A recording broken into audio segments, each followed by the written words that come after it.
Earlier this week, the Provincial Health Officer released a report about preventing HIV amongst gay and bisexual men. It found the infection rate hasn't changed much over the last decade, but is still too high. Groups in northern BC are trying to make a difference. I think what we need to do is actually break down the barriers. So break down the stereotypes, break down the discrimination, the stigma. Vanessa West says social stigma is stopping gay and bisexual men from accessing services. In smaller communities, there is more stigma with being gay or bisexual. It's why Positive Living North tries to maintain a presence in the community.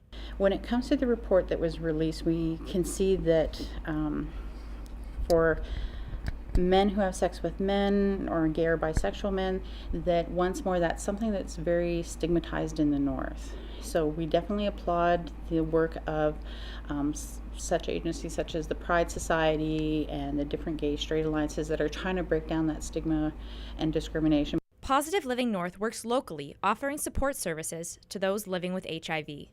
So we worked on a number of initiatives so that we can promote testing and make sure that HIV is not a stigmatized word, so that everyone understands that they have a role in protecting themselves in that with regards to testing. And while there has been outreach and education in the past decade, the report concludes gay and bisexual men are not getting the message. While other groups have seen a decline, the rate of HIV-infected gay and bisexual men is consistent. The main message Northern Health would like to get out is that HIV doesn't discriminate. So heterosexual populations account for up to 25% of new infections of HIV. The Provincial Health Officer's report makes several recommendations, including a more holistic approach to education and timely diagnosis. While numbers are strong for gay and bisexual men with HIV in British Columbia, they are not the only group at risk.